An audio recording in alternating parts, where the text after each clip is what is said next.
You can get a sense of a conference by the pre-conference emails that you receive. And I knew that we were not in Kansas anymore with the Biohacker Summit when I received the email reminding me to set up my appointment for IV stem cells, vitamins, and minerals. Toto, we are not in Kansas anymore. I'd like to depart a little bit from some of my colleagues who've been up here. I have found the speakers largely stimulating and wonderful, and I appreciate the diversity. There's one concept that bothers me, though, and that's the concept of transhumanism. And I would like to suggest to you all that before we think about going beyond human beings, we first realize and actualize what it means to be a human being, which we have not done yet. Today, I'd like to talk about hacking the cosmic motherboard. And what I mean by that is engaging in acts that radically alter and expand our sense of what we are, who we are, our connectedness with all things, and our place in the universe. I want to present to you a concept called mystic healing.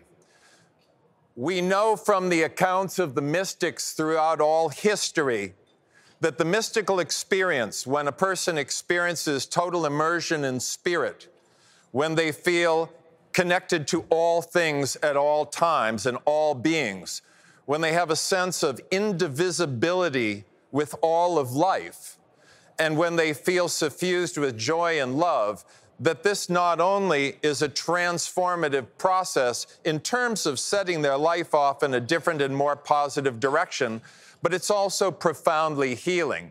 I like this quote that mystic healing puts into order the body, the mind, and the spirit with the past, the present, and the future. It basically leaves nothing out. And as an agent of mystic healing, I'd like to present to you some of my thoughts and my experiences and my photographs of and with ayahuasca, which is a combinatory psychedelic brew made in the Amazon rainforest and which derives from there for a very long time. We have many techniques and methods that can help us to actualize ourselves. We have yoga, we have meditation, we have Tai Chi, we have a variety of mind-body disciplines that can help us to achieve a greater sense of integration and fulfillment in life. The shamans of various cultures and traditions, whether we're talking about the Tlingit shamans from the Northwest, whether we're talking about the shamans from Siberia or Korea, or in the case of where I have engaged in most of my study, in the Amazon rainforest, we see that they have methods and materials for helping to facilitate mystic healing. And I like this quote by Humphrey Osmond, one of the great psychedelic researchers and one of the pioneers in LSD therapy, who in 1957 said, "To fathom hell or soar angelic, just take a pinch of psychedelic." He was the person who coined this term. Psychedelic means mind manifesting. And he was having a back and forth conversation with Aldous Huxley. Huxley proposed something else entirely, phanatherome, which never caught on. But it turns out that Humphrey Osmond's language, psychedelic, did catch on. So I want to present to you ayahuasca. How many of you have drunk ayahuasca?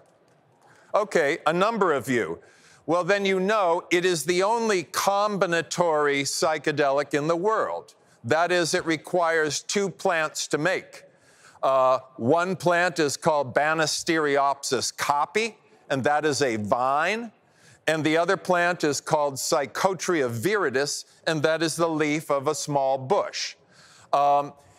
Ingenious indigenous pharmacologists, probably a few thousand years ago, first made this brew, and there's a lot of conversation about how that may have taken place.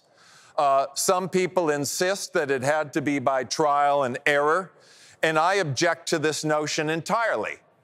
There are about 80,000 higher plants in the Amazon rainforest. It is absurd, ludicrous, beyond belief that somebody could select one of 10,000 vines and one of 80,000 plants with leaves and say, and do this trial and error. Well, we'll try cooking this one with this one. The odds are well over 6 billion to 1. It did not happen that way. When you speak with shamans of all different cultures and you ask them how they know about the plants, they look at you with surprise as though you don't know how to speak clearly, and they say, well, the plants tell me, of course. And what we do as people who do not come from those cultures, we say, well, that's a metaphor for something else. No, it isn't. It is not a metaphor. They simply get communication from the plants. Illustrative of that was my first experience in the Amazon. I lived with natives on the river in Brazil for a month. I traveled around meeting shamans. I met a woman named Edna. She was very excited to have company, especially a gringo. And so she said, I want to do a reading for you. And I said, okay, that's fine. That's great. She hadn't met me. There was no prior communication. She didn't know who I was. She just knew that I had showed up at her place. And she ran out back and she got a little plant, little leaves and a stalk and the roots, and she brought it back and she sat me down and she started touching me on the head and shoulders and chanting a little chant. And then when she was done with that, she said, you have two people who eat at the same table as you and they are not your friends and they're trying to ruin your business. And she was correct. And she could not have known. And I said, how do you know this, Edna? And she looked at me again with that kind of bewilderment. She says, I don't know it. The plant knows it. Like she's talking to a 4-year-old, which in that sense I was. And she says, I touch you with the plant. The plant knows, and the plant sends it here, and then it goes here. Now do you understand? And I said, oh, yes, of course, now I understand, which wasn't exactly true. This is a pot of boiling ayahuasca, and I would like to suggest to you that this medicine can revolutionize everything we know about medicine. We are very, very good with trauma care in the United States, Canada, Europe, many places. If you get into a car accident, something like that, you want an ER in these places, I assure you. You don't want, let's say, an ER in Congo, where I've spent some time. But I would also submit to you that we have almost no capacity to deal with chronic health disorders. We have very little capacity in our healthcare system to promote actual health and well-being.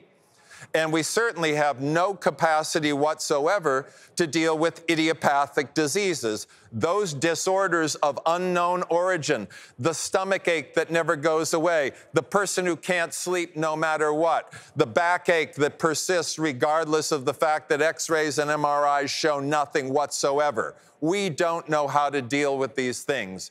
And yet many of these are resolved and relieved when people consume ayahuasca in a ceremonial setting. When I say drink ayahuasca, by the way, I do not mean swallow a liquid. I mean engaging in the ceremonial and intentional use of ayahuasca in a setting that is designed for that purpose, preferably with trained shamans whose expertise is helping to facilitate the experience that you have. So what is in ayahuasca? As I said before, it's Banisteriopsis caapi. It is a vine, and here we have a man, the first person to ever show me caapi in Brazil. This is over 20 years ago. This was a plant that had been planted there and left, and it was just on his property, and he was very happy to show it to me. There are harmala alkaloids in this plant that actually deactivate for a time the monoamine oxidase system in the body. And what that does is it makes DMT, which I'll get to in a moment, dimethyltryptamine or NN-dimethyltryptamine, orally active, which it is typically not. You could, right now, take a handful of DMT. It would be a tragic waste, but you could stuff it in your mouth, wash it down with water, and approximately nothing at all would happen. If you were to take a monoamine oxidase inhibiting agent first, it would be Happy New Year's and Mardi Gras in your head at the same time. So, the ingenious pharmacologists who first cooked up ayahuasca somehow knew to take this plant rich in harmala alkaloids, this vine, which is referred to as the vine of the soul, and sometimes by itself is simply called ayahuasca, and use that as the basis of what's referred to as the medicine, la medicina. In, copy, as I said, it's revered as the primary agent in ayahuasca. There are other DMT-containing plants besides Psychotria viridis that can be used.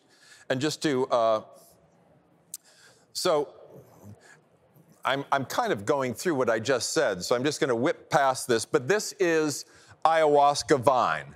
This is what it looks like. The vine loves to climb trees. A 20-year-old vine may yield 3, 4, 5 tons of material. You certainly don't need that much to make a dose of ayahuasca, but these vines persist throughout different regions in the Amazon and are widely used. Chacruna, which is the other agent in this combinatory psychedelic brew, or Psychotria viridis. Here we have a good example of chacruna that is gone to seed, so it's fruiting. This is, again, one of 80,000 plants or so in the Amazon, and it is rich in DMT. And we know DMT to be a profoundly potent psychedelic agent. And I want to say at the onset that it is not just a chemical effect that I'm talking about. The chemistry helps to unlock the mind. But what really cracks the cosmic egg is the spirit, and I'll get to that. So DMT, thanks to the cooking of the chacruna with the ayahuasca vine, with the Banisteriopsis copy, is able to get to the brain and do what it does, to spark visions, to expand consciousness, to help to dissolve the sense of personal self. And it is also, I would like to say that this brew is a profound healer. I've drunk about 130 times. I have spent a couple of decades in the Amazon with shamans in different places in Brazil, in Ecuador, but mostly in Peru.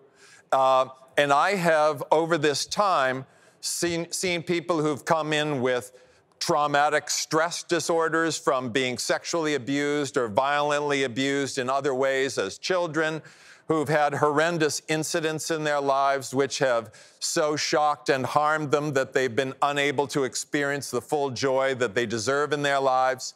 I've seen the wide range of people with different troubles, including chronic disorders of many kinds, and I'll describe 2 in a moment, go through the process of engaging in an ayahuasca ceremony, or 2 or 3 or 5 or 7, and resolving that issue and going on to be happier, healthier, more joyful, more integrated, more productive human beings. And so I am convinced that this is one of the great medicines in the world, perhaps the greatest. I want to show you how it's made, because many of you who have drunk ayahuasca may not have seen it made, and those of you who haven't drunk probably haven't seen that either. First, the vine is pounded. Copy vine is very tough and fibrous, fibrous like hemp. And so it's got to be pounded so that as it's boiled, it can be very easily extracted. Extraction, as you probably know, means teasing out the compounds that are in the cellular matrix of the cellulose of a plant. Whether it's an echinacea extract, a ginkgo extract, whatever the plant might be, that's what extraction is about, teasing out those compounds from the cellulose. In the case of Ayahuasca Vine, you have to pound it so that you can really boil out those compounds. A lot of copy is used. When you make a potload of ayahuasca, you might use 10, 15, 20 kilos of vine.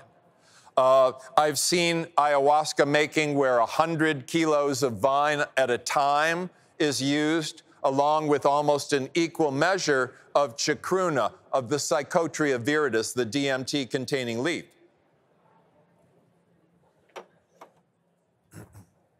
So the copy is placed in a pot, and it's a layering process. The next thing that happens is that the chacruna is added, and then more copy, then more chacruna, then more copy, then more chacruna. That's how it's done. And then water is poured in.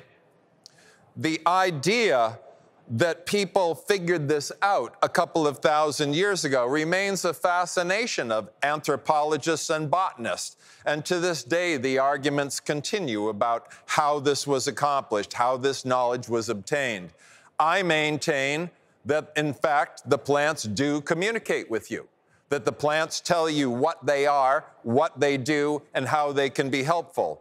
I personally believe, as a result of my experience of traveling around the world and investigating medicinal plants for many decades, and being with indigenous native people in a variety of cultures, in natural settings, that we have lost many of the functional capacities that indigenous native people in natural environments have had for some time. There may or may not be anybody in this room who can quickly and efficiently climb a 60-foot palm tree and knock down coconuts and slide down safely. Perhaps there's somebody, but probably not. But any 8-year-old kid in the South Pacific that grows up in a native village can do it. We have lost these skills. And understanding and having a real rapport with plants is something, especially through urbanization and through the loss of a natural connection, it's something that many people simply do not possess anymore. So the ayahuasca cooks, and it cooks for a long time, 6, 7, 8 hours. So it starts out as a very, very full pot, and over time, it slowly boils down, boils down, boils down. And it becomes more and more concentrated, and at a certain point, the physical material is strained out, it's removed, and the liquid continues to boil down and to concentrate. So here you see a man removing some of the plant material from the pot, and it will still continue to cook for about another 2 hours or so after this. And what you get at the end is this absolutely not delicious brew.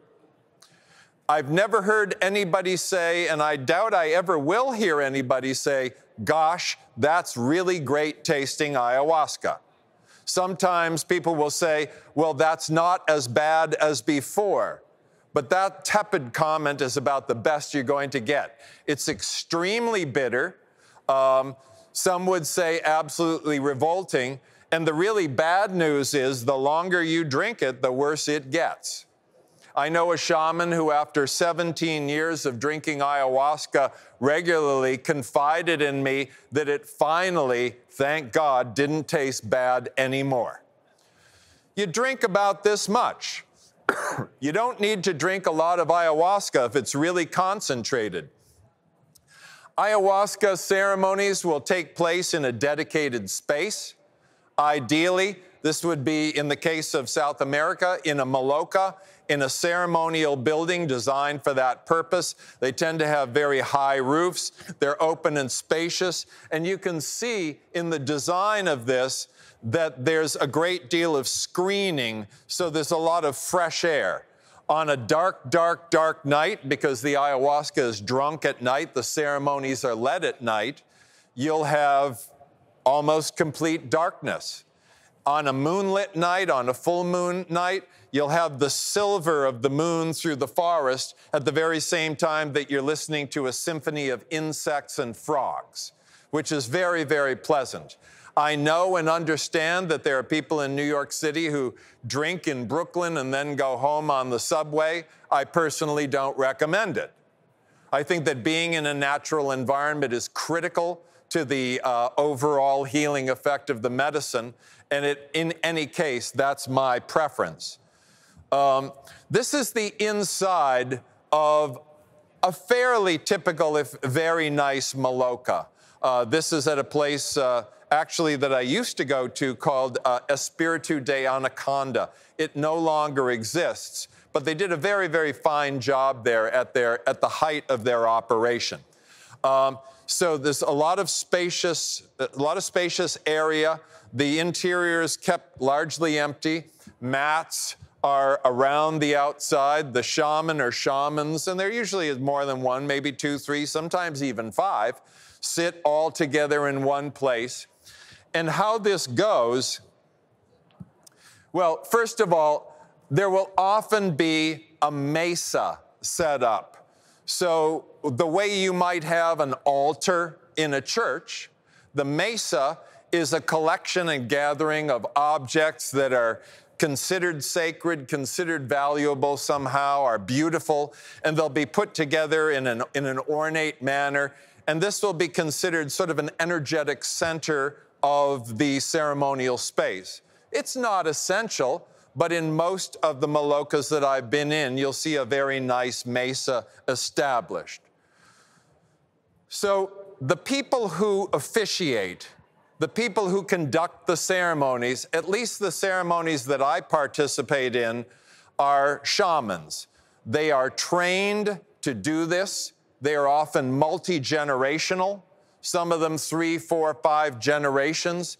Most of them learn from their parents or their grandparents, and they spend 8, 10, 12, 15 years learning not only about the medicine, but how to conduct these ceremonies.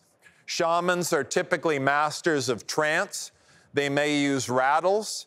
They may use a leaf fan referred to as a shakapa. They may use some other percussive instrument, perhaps a small drum, and virtually all of them sing. And they sing the ayahuasca songs that are known as icaros. These are healing songs. Rolando Tangoa, who's one of my dear friends and one of my favorite shamans, operates in Pucallpa, or outside of Pucallpa, Peru, one of the 2 large river cities in the Peruvian Amazon. And he's somebody that I've had the good fortune to sit with in ceremony a great many times. And when you sit with Rolando, you get I love bringing skeptics. I love people who say, look, it's just chemical. It's got nothing to do with spirit. There's like no mystical thing happening. I go, that's fabulous. What a great condition to come into this space with. Because when you leave, you're going to have a different idea. And Rolando sings, and the medicine starts pouring into the space, and you get it. Oh, now I understand. There's something else going on here. Another one of my very favorite shamans is Estella Pangosa. She's also multi-generational. She learned from her grandparents at a very early age, and she's especially good with women. A lot of women come to ayahuasca when they've tried other things because they've had sexual abuse, sexual harassment, traumas of different kinds. I mean, we all have traumas of different kinds. But Estella is particularly good with women. She's great with me. I mean, I love being in ceremony with her. She's just a love bomber. And that in and of itself, with or without any ayahuasca, is wonderful. But she brings all this love and all this healing love into the ceremonial space. So as I said, the ceremony takes place at night. And you'll see the preparation. The shamans will get together. They'll organize themselves a little bit. They'll get their tobacco lined up. In South American shamanism, as in North American native culture, tobacco is highly revered. The tobacco that's used in the Amazon is referred to as mapacho. It is a different tobacco than the Virginiana tobacco that is used for cigarettes and pipes and cigars. It is called Nicotiana rustica. It's crude, it's rough. It has a very kind of husky aroma. And while I can't and don't tolerate the smell of cigarettes, cigars, or pipes, I actually really do enjoy the smell of mapacho as it is smoked in the ceremonial space. There's a lot of association that I have with that. The shamans will even at times perform a soplar in which they sit with you, blow smoke on you, blow it down the back of your shirt, the front of your shirt, the crown of your head, the palms of your hands, the soles of your feet. And it may sound strange or bizarre, but it is a lovely, lovely experience having a soplar done by somebody who knows what they're doing. I perform cannabis soplars from time to time with people where I reproduce what they do with mapacho in the Amazon, but with cannabis. And I truly do not inhale, by the way. You have to chamber it in your mouth and blow it onto somebody, because if you do a real soplar and you're blowing smoke on somebody 25, 30, 40 times, if you take it in, you'll be way too loaded to perform the task. So the ceremony takes place at night, and you are served ayahuasca. And what happens is kind of a little bit of a game. The shaman will look at you and pour a little and go, "Is that all right?" Now, if you're an experienced drinker, you may say, "Oh, like a little bit more." I often go for a full glass. Some of the shamans just put it in front of me and let me pour for myself because they know I'm very experienced. But you get a little bit of ayahuasca and you drink it down. Nobody sips ayahuasca. This is not a fine burgundy. This is a very, very bitter, intense brew. You don't want to smell it. You just want to get it down. And that is the start of the evening. After everybody drinks, the candles are blown out, you settle down on your mat, and then over time, maybe 20, 30, 40 minutes after everybody's drunk, you'll hear the shamans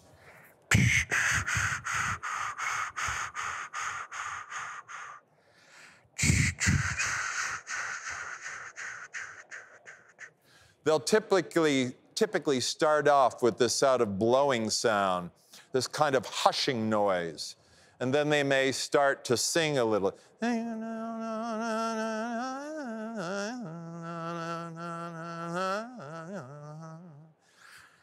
And as that's happening, the atmosphere starts to change. The ayahuasca's coming on. And you may see little sparklies in the air. You may just feel your body starting to expand. And you just start to feel different. And about 45 minutes or so, the ayahuasca starts coming on stronger and stronger. If you're used to psychedelics, you know that there are certain phases. There's the coming on part, there's the peaking part, and there's the backside. And all of that happens with ayahuasca. Other than that, I would say that ayahuasca is very different from the other psychedelics. For one thing, it's known as la purga. Who speaks Spanish? Okay, la purga means the purge. Because one of the things that happens with ayahuasca, most of the time, not all the time, and with not all people, is that you may at some point throw up the ayahuasca. And you may also have the sense that you're throwing up traumas, that you're throwing up sadness, that you're throwing up things that you've been carrying inside your psyche and inside your body for a long time that no longer serve you. You may also find that at the opposite end, you have the sudden and urgent need to get to the toilet. And I would say that when that occurs, it's best not to say to yourself, "Oh, I'll get to that later." Get to that right now, because there is an urgency to it often. I find with myself, many times I will sit in an ayahuasca ceremony, maybe I'm not throwing up, maybe I'm not having anything at all, and tears will be streaming down my face, and I'm in a very happy state. I was curious about this, so I looked up the composition of tears. And there are different types of tears. When you get a piece of sand in your eye, that protective tear, that immediate secretion is just something that protects your eyes. When you cry, however, what you are actually doing is you are squeezing stress hormones out of your body. Tears are richer in stress hormones than any other agent in the body. And so when you cry, those stress hormones are pouring down your face. So you may be very happy, you may be content, and tears may be streaming down your face, just the release of stress hormones. There is a geometry that many people see, and I would suggest that almost all people who drink ayahuasca repeatedly see, and it is this geometry. You may have your own particular colors that you see it in. This geometry appears on the civic buildings of Iquitos and Pucallpa, the river cities of Peru. It appears on fabrics. It appears on pottery. It is very common. I don't know why we see this particular geometry, but we do. My colors tend to be gold, green, and purple. My wife's colors tend to be black and some other colors. So everybody has different colors, but most people see this geometry. You'll see the Shipibo native women and the Ashanaka people wear clothing that has this geometry on it, symbolic of their close relationship with ayahuasca.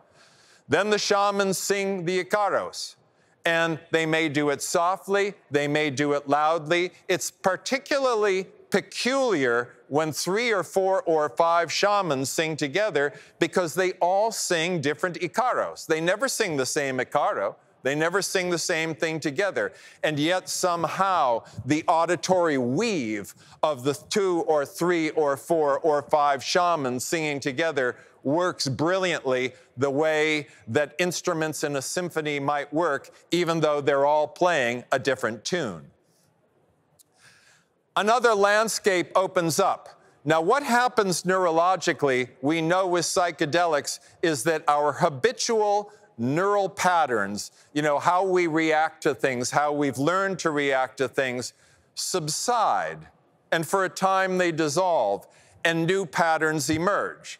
So let's say you've always been afraid of, blue cars because when you were younger, you were abducted by somebody who drove a blue car. So you have a natural reaction to that. After drinking ayahuasca, blue cars may never bother you again. You just go, oh, nice car. Oh, wow, that's a beater. Whatever it is you're going to say about that car. But that negative reaction is gone. We are self-healing and self-regulating organisms. Given the opportunity to be open, given the opportunity to be receptive, given the opportunity to make new choices, we tend to make newer, healthier choices. And those establish new neural connections that allow us to respond and react and behave and live in ways that are more satisfying and more self-actualized. You might also meet allies. I repeatedly meet an anaconda. From time to time, we've had some strange interactions. The anaconda once swallowed me whole. I turned around and swallowed it whole. It was a nice interaction, actually. The anaconda has talked to me. The anaconda has pounded me with energy. The anaconda has shown me things. I said, tell me what is the thing that has really held me back in my life. And immediately, it showed me a scene at the memorial service for my father who had committed suicide a long time ago, and how I just shut myself down. I shut down my emotions. I hardened myself. I was determined not to be sad. I was determined not to be broken up. I was determined to just go forward and tough it out. And that caused tremendous havoc in my life. And when I saw that, I was able to let that go. And that was a remarkable healing for me. Ayahuasca gives you a totally different sense of yourself. And in fact, as is the case with many psychedelic experiences, that sense of self may include the utter dissolution of your sense of self. We have an idea, an experience of who and what we are. And very often in the psychedelic space, whether it's with LSD, whether it's with the mushrooms, whether it's peyote, whether it's with San Pedro, whether it's with ayahuasca, that sense of self falls away. That can be very scary for people, by the way. Everything you know about yourself, everything you experience about yourself dissolving, well, then who and what are you? And this is where mystic healing comes into play.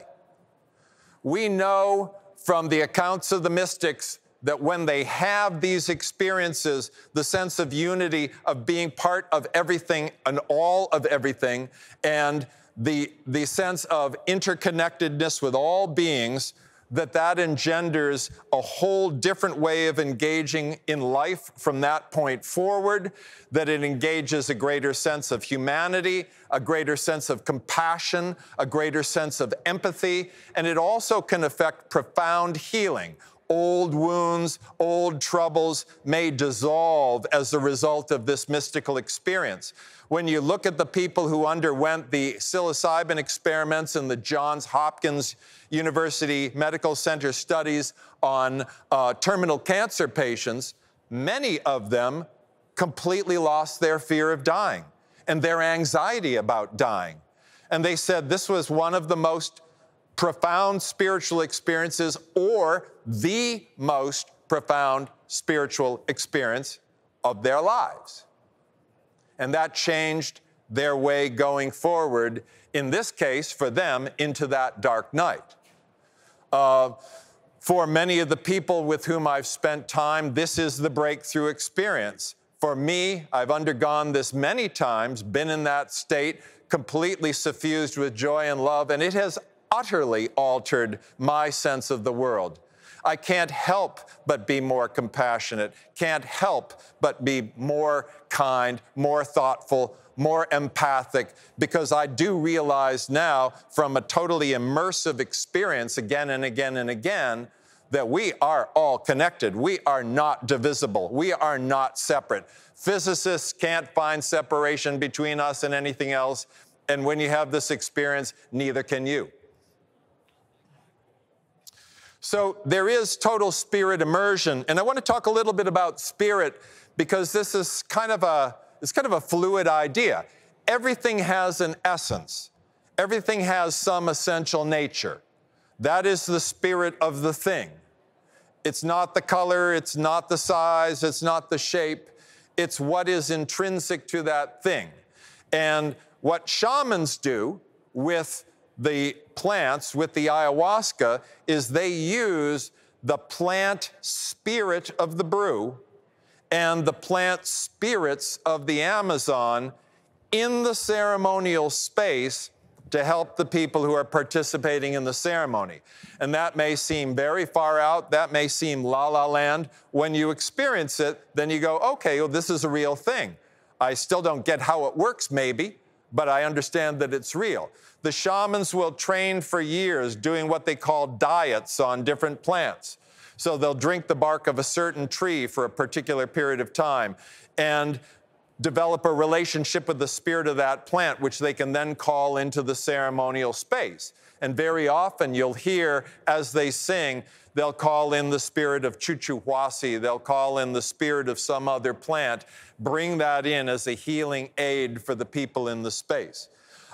You may also just find yourself so utterly dissolved that for a period of time you dwell in nothing but pure spirit, and there's very little of you left except for the awareness of the experience.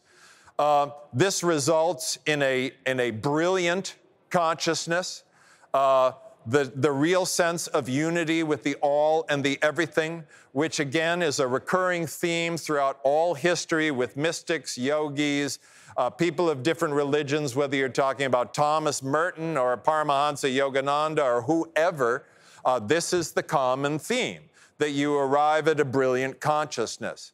In the case of ayahuasca, what I appreciate about it is that it is so thorough and so intense and so immersive that provided you are willing to do the work afterwards, the integration work, the realizations and the healings that you have in the healing space will last.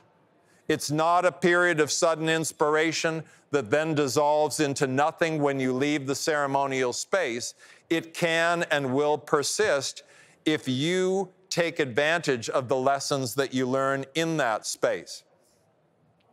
I'd like to submit to you that we can be the ecstasy that we wish to know, that we can actually, for real, experience the indivisibility of the all and the everything, and that this is profoundly healing.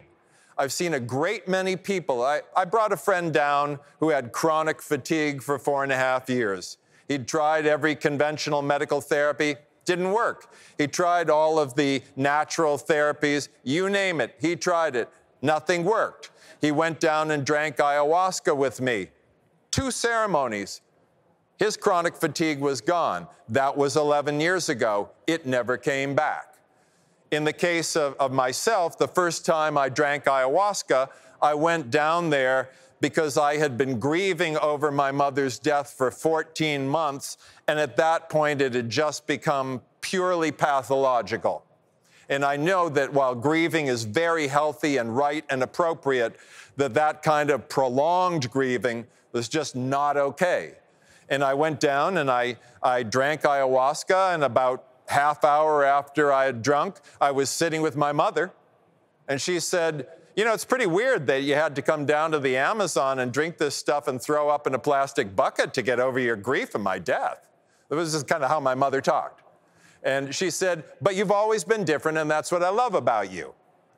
And when that conversation was over, the grief was gone, and it never came back. And I've seen many people go through things, you know, purge, if you will, traumas that they've had in life, things that have injured them physically, things that have injured them emotionally, things that have harmed them spiritually, things that have held them back from experiencing joy. And when they resolve that, they then go on typically to be happier, healthier, and more productive. If you're interested in ayahuasca and don't know enough about it, I encourage you to pick up my book, The Ayahuasca Test Pilot's Handbook, The Essential Guide to Ayahuasca Journeying. It's a pretty nifty guide, if I do say so myself. I realized after listening to probably 500-600 people talk about their experiences after drinking, that people have a lot of questions, and I figure I would go ahead and address and answer those questions ahead of time, sort of a backpacker's guide. It's only about this big. It's been very well received, and I appreciate that.